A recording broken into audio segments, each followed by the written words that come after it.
This is CBC Here and Now. We're quiet and cold tonight. Our next system moves in tomorrow night and through Wednesday. We're talking about snow, ice pellets, freezing rain, and rain across the island with temperatures well into the single digits. We'll of course be watching the West Coast closely. The full story is coming up. Good evening and welcome to Here and Now. I'm Debbie Cooper in St. John's. And I'm Anthony Germain in Grand Bank. This is a community that has had a huge problem with suicide, and that's a story that's been covered in the news a fair bit. But today, a sign of hope as the provincial government announced a special suicide prevention project, the first of its kind in Canada, and it's going to be based right here in Grand Bank. Now, the fact that the province chose to come here to Grand Bank to make this announcement is not a secret. This is a community that has been hit really hard with suicide. We've had 6 deaths over 2 years, and now this project will bring $2 million to the community. Now, Premier Dwight Ball, I had a chance to sit down with him and say, how is it possible that 6 people in a community of 2,200 would take their lives? I sat down with the Premier and I asked him if those high death rates are the reason that he came to the Burin Peninsula. It was one of the reasons, and of course people in the area reached out. It was having a significant impact on families and their communities. So that was part of it, but also having the resources within the community, community leaders, volunteers that were ready to help educate their colleagues, their neighbors, and their family members, and willing to support an initiative like this. This is the first of its kind in Canada, right here in the Burin Peninsula. We fully expect that many regions within our province and regions across the country will follow in the lead of the people of the Burin Peninsula. Now, I also spoke with Health Minister John Haggie, who was here for the announcement, and I asked him how exactly is this $1.98 million going to be spent, and he told me that a big chunk of that money is going to be spent on education and community supports, training, these kinds of things. And he also talked about suicide and told me something that I found interesting, and that was that there's still a stigma, and he thinks that when it comes to suicide, it's actually the stigma that's killing people. People don't talk about it. There's a whole group of people out there who get worried, they get fretful, and they get into this spiral where they can't see anything but their own unhappiness. And because they don't reach out to people, they feel stigmatized by doing that. They prevent opportunities for helping them. So if we can break down that barrier, where mental health and suicide simply becomes like a chest infection or a broken leg, where people are quite happy to talk about it, you've made a huge change and reduced the risk to people with depression, for example. We're going to have much more on Here now tonight about the big announcement about a preventive suicide program, including reaction from 2 women who both lost their husbands to suicide within weeks of each other. That's coming up. But first, back to you, Debbie, with the rest of the news of the day. Thanks so much, Anthony. And in other news, a woman on Belle Island got quite a fright early Saturday morning when she was awakened by an intruder standing in her bedroom. The 71-year-old was not injured, but says the thief got away with more than just a few dollars in personal items. He also took her peace of mind. Here now's Fred Hutton picks up the story. I don't know if it was shock or what it was. I don't know. Audrey French has spent her entire life on Belle Island, and before Saturday at 5 in the morning had never given a second thought about her own safety and living alone. Well, this is my bedroom, so I was asleep here, and he must have came in and he took the purse which was on the door there, and then he must have went around the corner and took the MP3 player. No, it wasn't in the room with me when I woke up. I just seen the shadow on the wall there, and I got out of bed, and when I got there to the doorstep, he was there, stood up by the clock. But he was back on, and then he huffed it down over the... Took off down over the stairs? Down over the stairs and out through the door. The thief got away with her purse, which included all her IDs and about $45. Audrey is also a big hockey fan. The intruder took her collection of miniature Stanley Cups. All those things can be replaced. What she can't get back is her sense of security in her own home. I'm okay, but it's just every little thing you hear is now you're looking. Like even last night now when I was in bed, if I heard any little thing at all, even the wind, I got out and checked the window and checked the doors. And did you get much sleep last night? Not much, but I suppose it'll get better gradually, Audrey has replaced the knobs the thieves smashed from her front door and shed. She's also added extra locks, all part of what she calls living in a place that used to be safe. Fred Hutton, CBC News, Bell Island. Accused murderer Ann Norris admits that she killed Marcel Reardon in St. John's 2 years ago. Her first-degree murder trial began in St. John's this morning, but her defense says Norris is not guilty because she was mentally ill at the time. Here now's Glenn Payette is following the trial. So Glenn, what can you tell us about what happened today? Well, Debbie, what may have been a surprise for the jury came very early on. Crown Prosecutor Ian Hollett told the jurors this isn't your typical murder case, a whodunit. Hollett said, we know who did it, Ann Norris, and she admits it. And the Crown will show that Norris had the intent, was aware of what she was doing, and planned it. In an agreed statement of facts, Norris admits going to the Walmart on Topsail Road on the evening of May 8, 2016 and buying a hammer, a 16-ounce Stanley hammer, and a knife. Then, in the early morning hours of May 9th, a taxi took Norris and Marcel Reardon to the Harborview Apartments on Brazel Street. Later that morning, Norris threw a backpack with the hammer, rope, and jeans into the St. John's Harbor. It would be pulled out 2 days later. Norris admits to hitting and killing Reardon with the hammer and to placing his body under steps at the back of the building. In her brief opening statement, Ann Norris's lawyer, Rosalind Sullivan, told the jury that there is no doubt that Ann Norris caused the death of Marcel Reardon. But Sullivan said the question is why? Sullivan says the defense will set out to show that Norris was suffering from a mental disorder and couldn't appreciate the consequences of her actions. And without being specific as to how it will play out, Sullivan said Norris went to police claiming she had been sexually assaulted in her bedroom on 3 occasions, but those claims were never substantiated and no charges were ever laid. Sullivan said Norris had been on a downward spiral of mental illness for years, and that in April of 2016, the month before Reardon was killed, Norris had left a backpack with similar items at the Native Friendship Center in St. John's, and it was learned that 4 days after Reardon's death, Norris went back to the Walmart and tried to buy another backpack, scissors, a coat, and 2 hammers, and that it was there that the police arrested her for the murder of Marcel Reardon. So far, the court hasn't been told what mental illness the defense says Norris was suffering from. Debbie? Thank you very much. And that is our Glenn Payette live in our studio this evening. Well, there's been more movement in the executive offices at the Newfoundland and Labrador Liquor Corporation. After less than 3 weeks, Lynn Sullivan is no longer the acting CFO at the NLC. Sullivan's been sent back to legal aid, and Andrew Vavasour is now the interim chief financial officer. Sullivan was brought in to replace Sharon Sparks, who was fired by Steve Winter last month. Winter was then let go, and Sparks was rehired by government as the interim CEO. More than 100 men, women and children marched with a message this weekend in St. John's.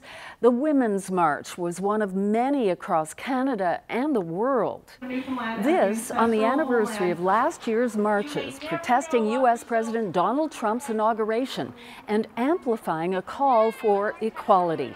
Organizers say they are fighting for basic rights for women, immigrants, and others who are marginalized, and to stop violence against women and girls highlighted in the Me Too movement. In this province, stats indicate the gender wage gap is one of the worst in the country. I see a lot of inequalities. Being a young woman, like in the workplace, we don't get as much equal pay as men do, and I think it's important to raise awareness about that. I also want to talk about sexual assault. It's a huge problem in today's world, and I think it's really important for us to be talking about that.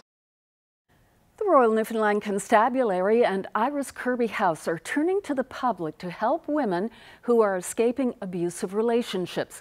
Women who need a safe place to house their pets. Here now's Carolyn Stokes explains. You know, not everyone is prepared to hear the horror stories that we hear. And staff at Iris Kirby House hear it all. Women escaping abusive relationships, alone or with children, come here to the shelter for safety. But sometimes their furry family members can't escape. Sometimes abusive partners use beloved pets as pawns. This lady had been a victim of a sexual assault by more than one person. Extreme violence. She was then forced to sit and watch her pet be killed right in front of her in a very, very violent manner. So, you know, that it's reality. It does happen. Shelters like Iris Kirby House can't accommodate animals. So women who want emergency shelter may delay seeking help because they don't want to leave their pet behind. They're in very, very traumatic, dangerous situations. And sometimes the only bit of solace that they have is their pet. And sometimes the only bit of comfort that your child has is their pet. You know, your pet becomes as much part of your family as anybody else in the family. So you can imagine, would you leave somebody behind? What's needed is a foster home for the pet. The RNC, Iris Kirby House, and the City of St. John's are looking for people to join the Pet Safekeeping Program, volunteers to temporarily house pets while victims get back on their feet. So yeah, sometimes it comes down to, it really does come down to the pet. So for someone to volunteer, that really can make the difference in a lady and her family's safety. And the safety of the furry family member. To foster a pet in need, all you have to do is fill out the form for the Pet Safekeeping Program on the City of St. John's website. Carolyn Stokes, CBC News, St. John's. They died decades apart, but two young hockey players were honored together this weekend. Glenn Fury and Matthew Sargent were remembered in a memorial tournament in Gander. Here Now's Garrett Barry has more.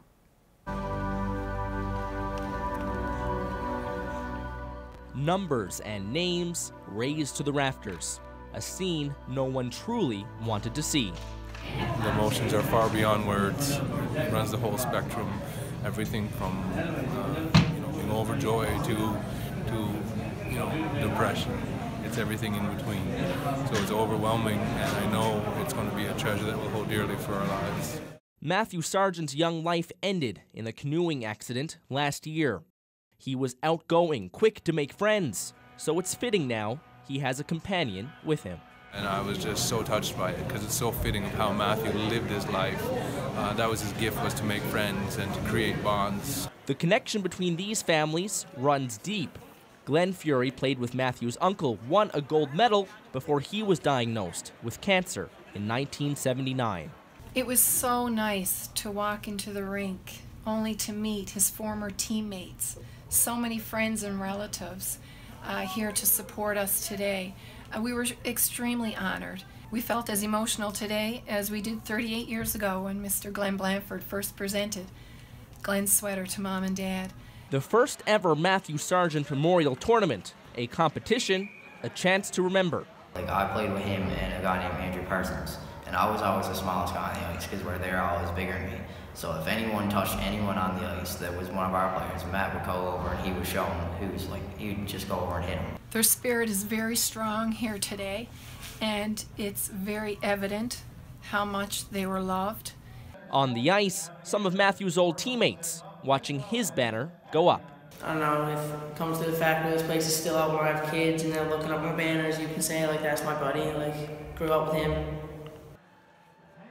Garrett Barry, CBC News, Gander.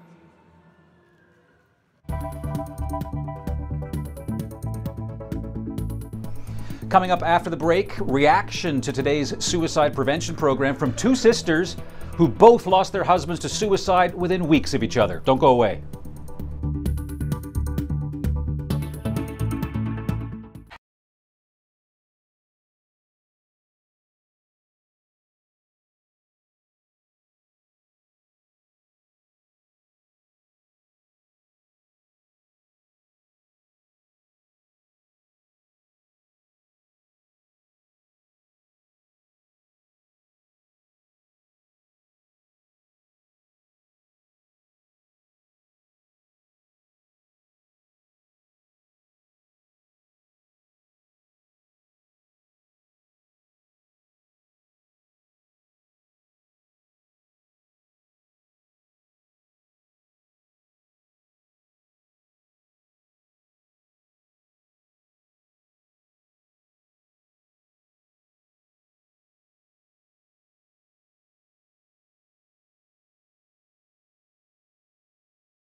Welcome back to Here and Now. One of the reasons the government decided to come to Grand Bank to make their announcement is because of two women, Valerie Peach and her sister Natalie Randall. They were brave and they spoke to Here and Now about the loss of their two husbands. Here's part of our conversation from the fall. How did your husband come to take his own life, and how did you find out this had happened? On September the 20th of 2016, I got up for work as I normally did. I went into the room and I kissed him goodbye. I kissed his forehead, kissed his lips, and said, "I'll see you lunchtime," and rubbed my cheek against his and went to work and said, "I'll see you." And when I came back to actually before I got back in my driveway, my son had called to my workplace in Fortune and said, "Is Dad going somewhere?" And I'm like, "No." Well, I've tried to get hold of him and he's not answering the phone, and he sent me a text. I said, "He sent you a text?" He said, "Yes. I love you very much." And I love Mom too. Don't ever forget it. Goodbye. And he followed by all kinds of hurts. So, of course, I called and I got no answer. So I jumped in my car really quickly, and when I got to my driveway, my sister-in-law was there. And she told me she had heard a gunshot. And I walked up to the corner of my fence where my veranda met, and I couldn't go any further. And I kept calling his name and he didn't answer. I want to give you a chance to get your breath, because I know this is very difficult. The tragedy of suicide is obviously something that hits hard no matter where it happens, but here in Grand Bank this story takes on an even deeper sadness. And I wanted to introduce you now to Valerie's sister, Natalie. Natalie, I know that this is a difficult thing to talk about, but after Leonard took his own life, what happened in your situation? I took a month off of work and spent every waking moment with my sister. I was given the information, I said, at my workplace. I work with healthcare, and our local physician, our supervising physician, I said, brought me into a private room and told me. And the first comment I said was, "You mean Lindsay?" And Lindsay being your my husband. And he said, "Why would you say that?" And I said, "He's been battling for so long, and I've always worried in the back of my head that I would lose him that way." And he said, "No, it was Leonard." And it took a moment for it to click. And I went, "Oh my God, Val needs me." And I bolted through the door, and I never left her side. And unlike Leonard, your husband Lindsay, he had struggles with suicidal thoughts. Yes, he's had been diagnosed for 18 years with clinical depression and bipolar disease. He's been medicated, changed medications multiple times, seen psychiatry regularly, changed psychiatrist. We went to family counseling and marriage counseling. We even made a trip into the Waterford. What impact did Leonard's suicide have on your husband, do you think? Leonard was gone 5 weeks. When Lindsay said in bed to me one night, the way he always started his suicide talk was, "You and Josh would be so much better off without me." And we've had that talk so many times. And so many times I tried to tell him that this is not what I want. I've bargained, I've begged, I've pleaded, and I knew that he tried and fought so hard to stay. When he lost Leonard, he divulged to me several weeks later that he had seen Leonard's body accidentally. And I knew that this was a big problem in his mind, because I said that was something that when you see it, you can't take it back. And so 3 months after Leonard took his own life, my husband died of a self-inflicted gunshot wound as well. He died December 17th, 2016, 3 days shy of 3 months after Leonard passed. Now today, this afternoon, I spoke to Valerie and Natalie to get their reaction to today's announcement. Val, you were at the announcement today. What did you make of what the government decided? There was an excitement in me that there was a new initiative, the Roots of Hope. I think will initially give people in these small communities a lot of hope, not just hope for the future, but in the fact that there's going to be programs now that are going to be existing. And I realize that you know, this is all going to be implemented over a 5-year period. And of course, Newfoundland being the first to be on board with this, that is going to take some time and some tweaking, and it's going to build on the programs that are now existing. But in these small communities, these resources and this program is very much needed. And I was excited to be there to hear that announcement today. Obviously, there's no magic solution to suicide, and it takes some time. Natalie, what are your thoughts? You do see some resources. What is it going to take? It's going to take an education by the community. It's going to have to take a reduction of stigma, that suicide is not a bad word. Since you two decided to share your story, your very sad story, what was the reaction like within the community? We were quite amazed. I couldn't believe, I said, the support that we received. My group, my mental health group, as well as those, I'm on a mental health suicide group that's actually United States based, and we have talked in detail, and I have shared the video. My friend from North Carolina, I said, made a comment. We've had friends from Ontario. They've had multitudes. I couldn't believe how well it had done. There was, from that point, there was 12 million views on the video. When it first originally aired, it was the top story across Canada, and the communication and the sharing of the video has made a significant start for change in our community. Yeah, Val? Oh, absolutely. It's been, our community has always been very supportive, and especially after the loss of our husbands, they had been there. And one thing we've noticed and we've had to talk about is, you know, is that life goes on for everybody. You know, ours felt like it was stagnant and stayed in one place for quite some time.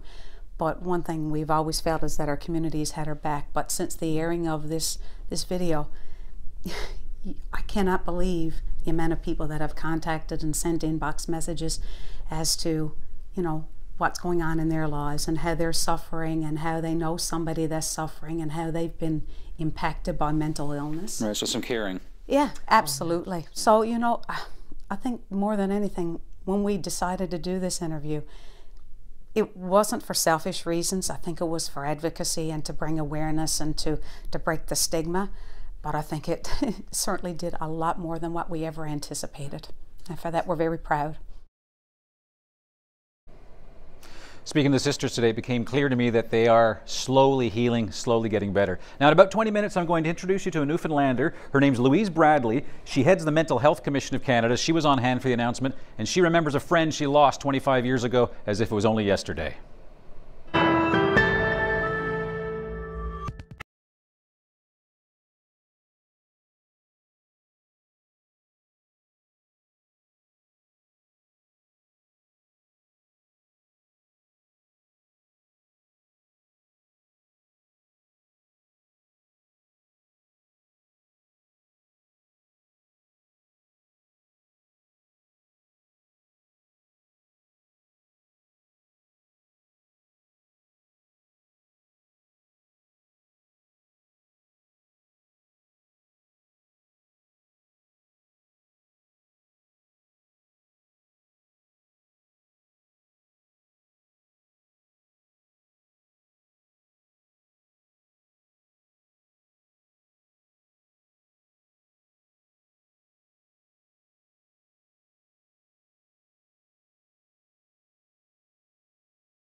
Welcome back.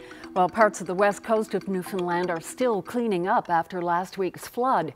Heavy rains and melting snow washed away roads and flooded some homes. Today, both lanes of the highway near Little Rapids, east of Corner Brook, are open after completely gave way last weekend. Crews have worked tirelessly and traffic is moving slowly as they finish construction. But just east of this, the damage from high water levels in Deer Lake gets worse by the hour. A residential road is slipping away as the bank falls into the Humber River. Here Now's Colleen Connors was there today and brings us this update. This sandy land on Pine Tree Road has been slipping away since last week. Today, the situation is much worse. The land is just 7 feet away from water and sewer lines. One major slippage could take that out. If the water and sewer gets taken out of the street by another landslide, that will then impact whether people stay or go. People living here are at the greatest risk of losing more property. The town has encouraged residents to leave their homes and use the evacuation center set up at the Pentecostal church. Red Cross staff are standing by to help. No one has taken up the offer just yet. You got people who've been, 80 plus years old. They lived there all their life, and it's a difficult situation, and it is heart-wrenching and nerve-wracking to say the least. We gave them our commitment yesterday that we're in this for the long haul together. The unstable land keeps shifting, so much so that it's moved this power line pole. Now crews are moving the lines to the opposite side of Pine Tree Road. Town staff are creating a second temporary exit in case the road gives way. The biggest fear now? Mild temperatures in the forecast. We know that once the frost starts to move in the ground, and on Wednesday is calling for a high of 8 and 10 degrees again on Wednesday, we feel that we're on our highest alert will be now. The mayor says everyone in this neighborhood is very close, and everyone is watching each other's properties closely for any further landslide damage. The land here on Pine Tree Drive is extremely unstable. While 4 homes are under this voluntary evacuation, the ones closest to the water, everyone on this street in this neighborhood are concerned, especially with the warmer temperatures coming later this week. For now, it's hurry up and wait and watch the situation to see what happens next. Colleen Connors, CBC News, Deer Lake. This weather forecast has been brought to you by Newfoundland and Labrador Tourism. 5,000 kilometers of groomed trails are waiting to be explored. Embrace winter today.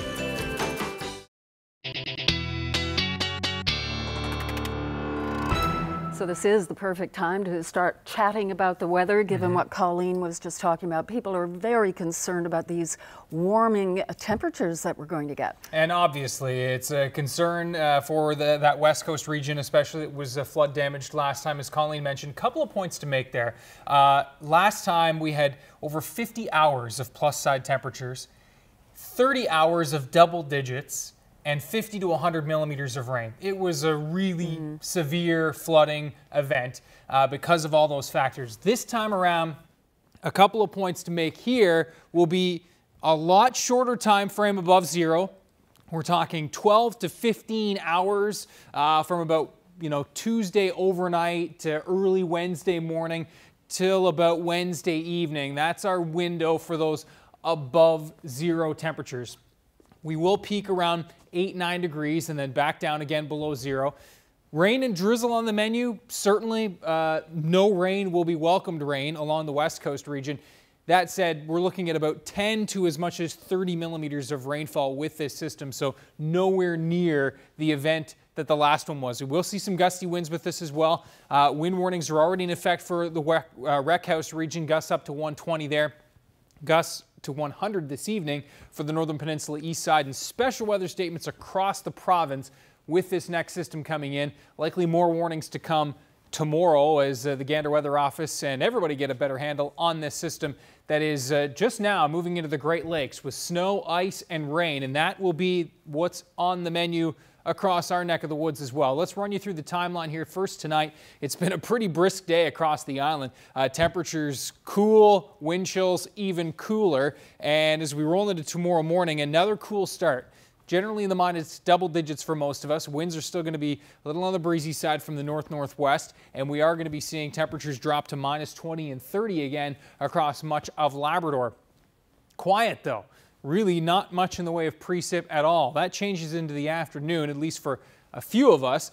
Increasing clouds are the name of the game. We'll see a few late day flurries pushing in to Port aux Basques in the southwest coast. Everybody else, again, it's that increasing clouds, but a very nice day in terms of lots of sunshine. Just a little on the cool side again. Temperatures -2 to -5 generally across most of the island. A little bit cooler here for the northwest sections, talking about -10 to 12 for the northern peninsula. Tomorrow -13 through the Straits, and of course Labrador in the minus teens to low 20s. Winds a little bit lighter, especially in the west. So the Tuesday night, Wednesday mess, this is what it's set to bring. Snow to ice to rain for central western parts of the island.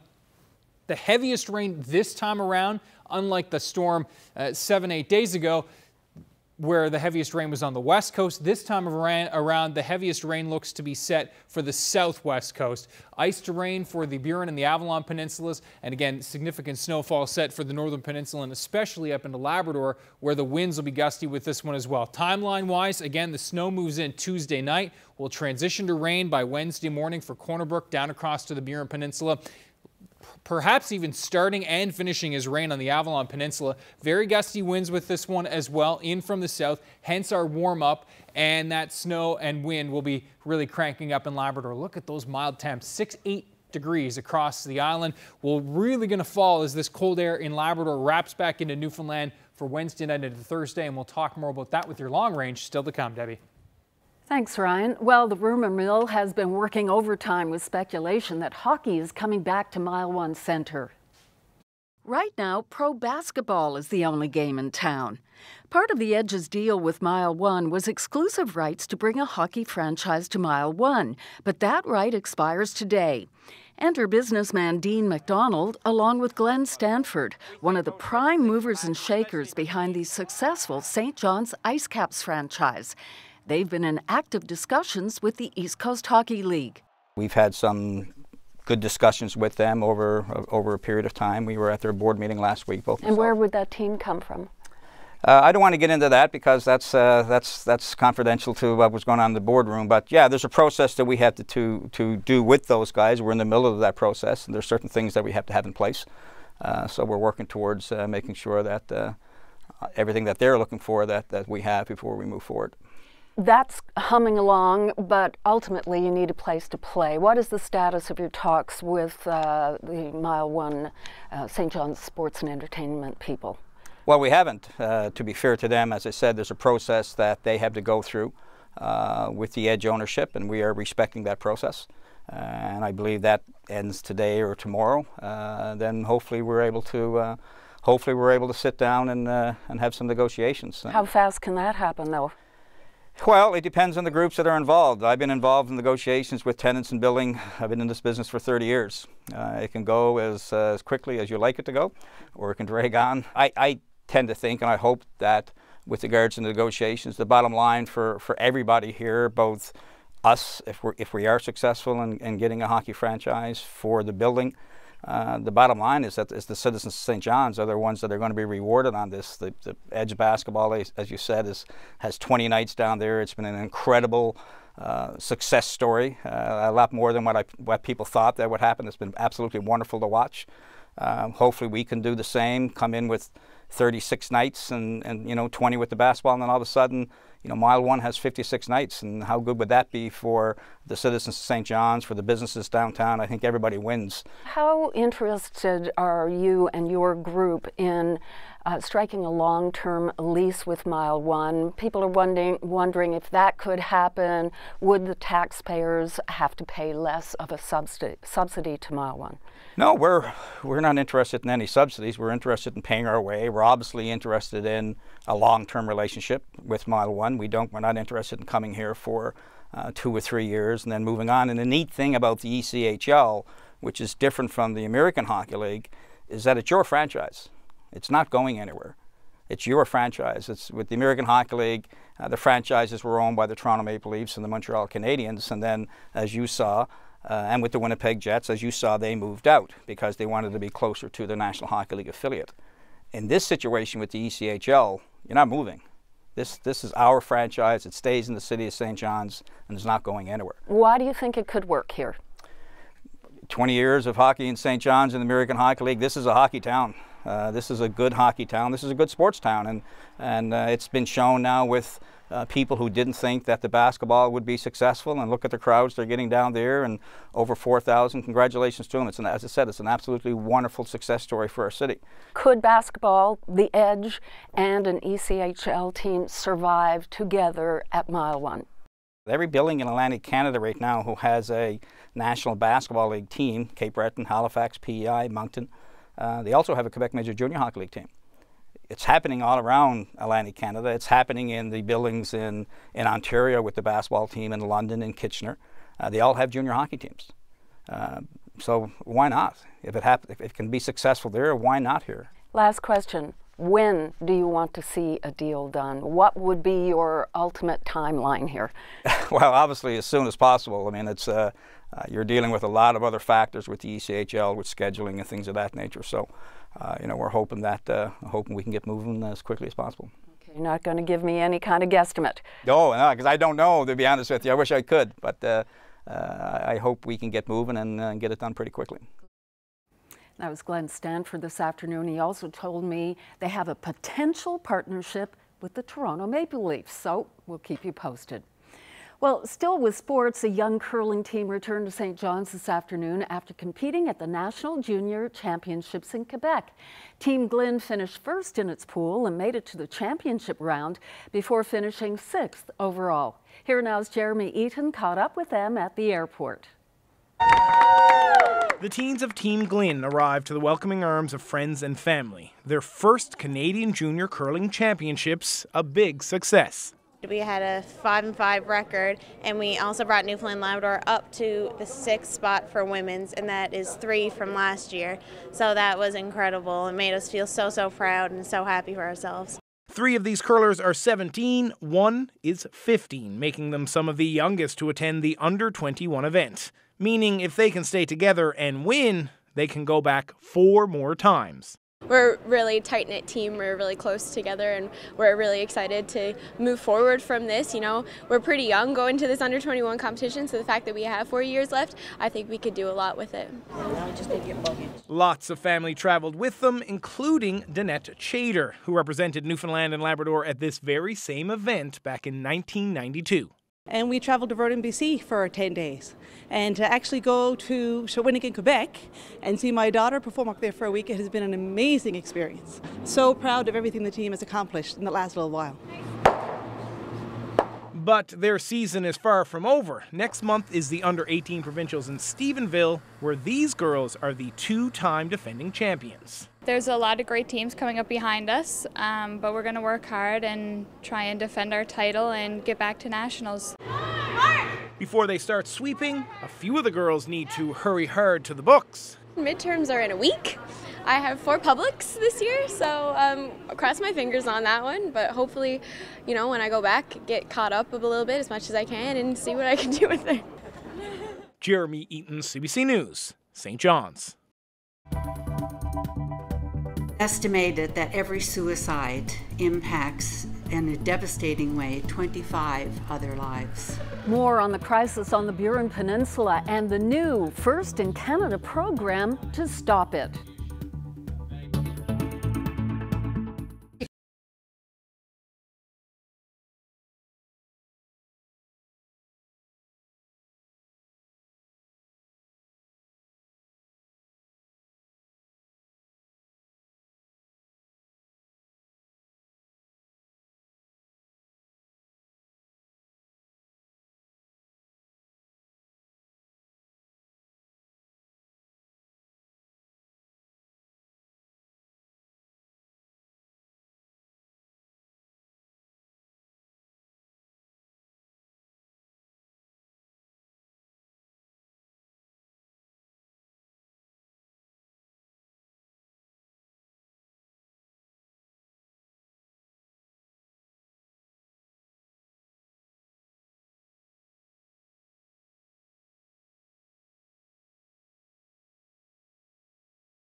Welcome back to the Dr. S. Beckley Health Center in Grand Bank. One of the people who was at the suicide prevention announcement today is a person who lives in Ottawa, but she's actually from St. John's. Louise Bradley is the head of the Mental Health Commission of Canada, and I asked her what it meant to her to come back to her home province to make this one-of-a-kind announcement today.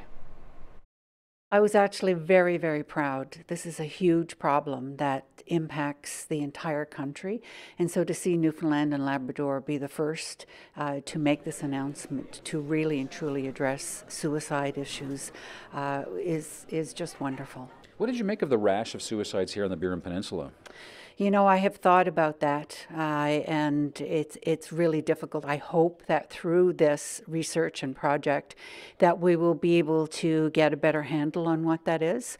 But everybody I've spoken to doesn't seem to understand exactly what it is. It seems like there's multiple reasons for it, but it's really a puzzle. But the bottom line is that it's a huge issue, and so it's wonderful that it is being addressed in this way. So in concrete terms, how is this being addressed? It's a community suicide prevention model. It is something that originated in several countries in Europe. The belief and the premise is that the solution is found within the community itself, and that one size doesn't fit all. So even though there are basic principles to abide by, the program itself needs to come from the ground up and work within the community.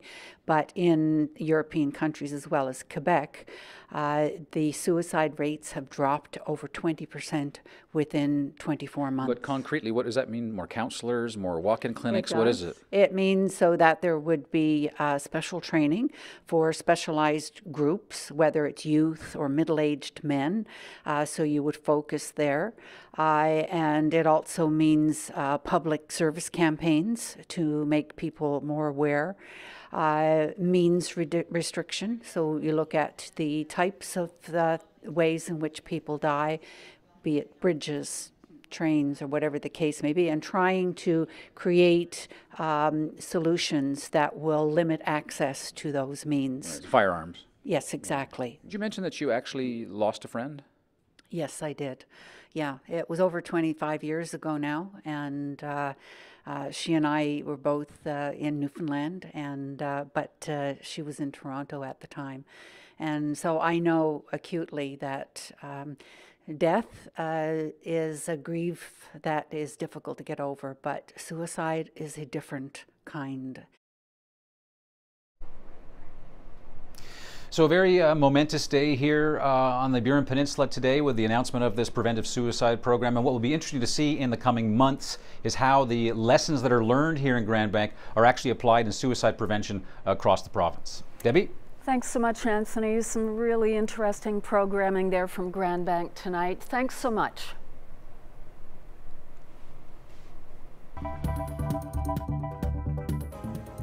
It was a great weekend on the slopes at White Hills in Clarenville, helped a little by Mother Nature. If you're looking at getting out to enjoy some winter fun, we'll let you know how it's looking next on Here and Now.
Time now to meet our young athlete of the day. This is Owen Groves of Heart's Delight.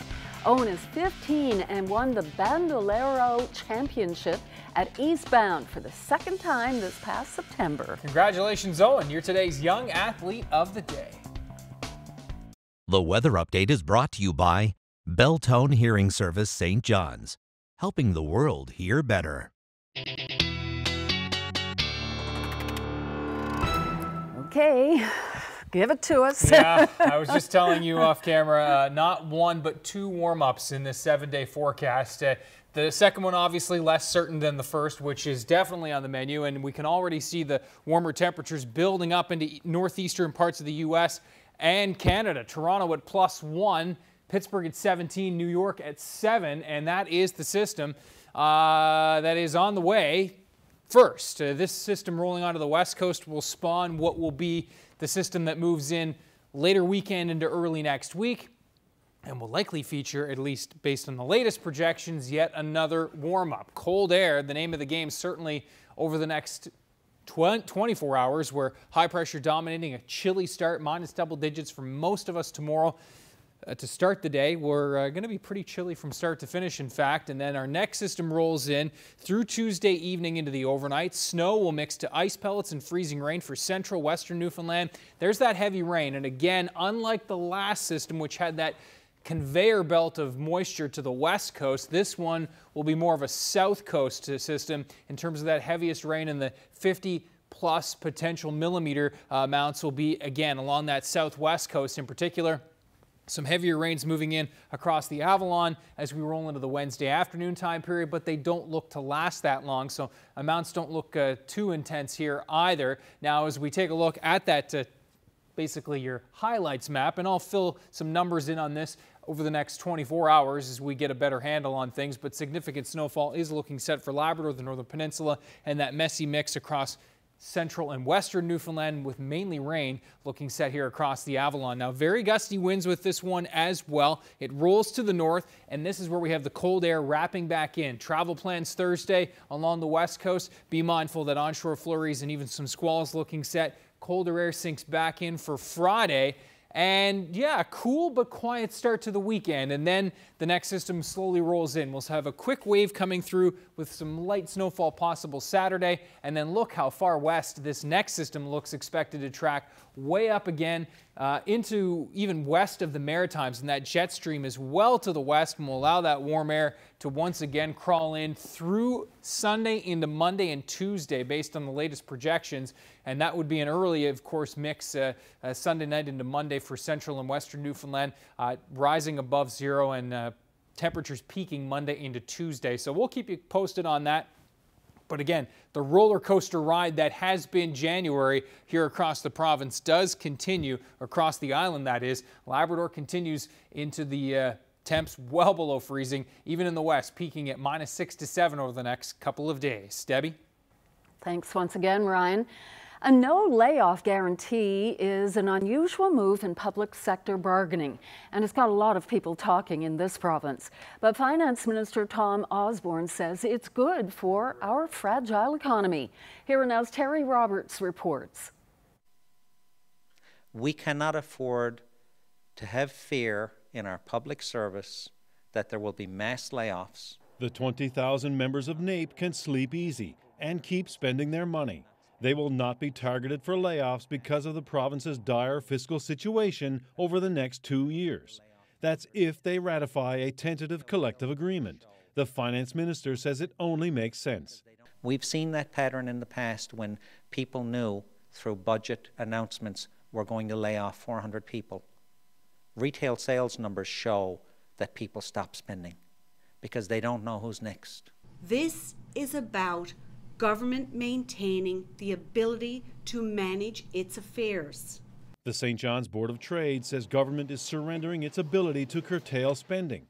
Osborne says that's not true. He says government has another tool for that. Why would we get rid of our youngest employees through layoffs when we know we have an aging workforce and the ability to find attrition measures is there? There are 6% fewer positions in core government since the Liberals took power. That pattern will continue during the next 24 months, says Osborne.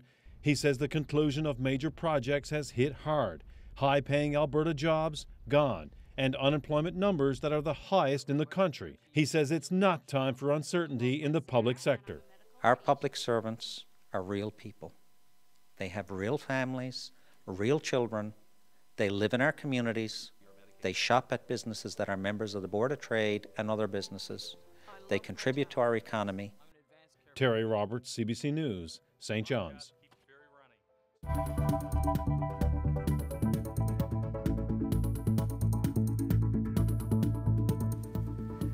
All right, another quick check on that forecast for tomorrow. We've got temperatures in the -4 to 5 range. I do have a great picture to show you, and I'll show it to you after the break. I'll let you know it is worth sticking around for.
And welcome back once again. And before we went to commercial, Ryan promised that he'd show us his picture of the day. Worth the wait. You said it was worth the wait. Yes, I had to just do a fine tune-up here because I had the banner covering the antlers, and the antlers are the most notable part of this picture. That's ice on them. It is. Oh my. So after the freezing rain, remember on the Northern Peninsula last weekend, yeah, a very rare sight indeed.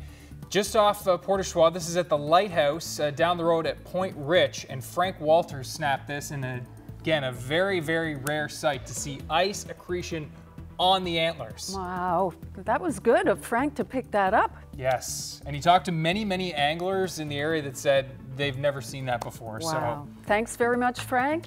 Nice to talk about that one, and we'll see you back here tomorrow. Good night, everyone.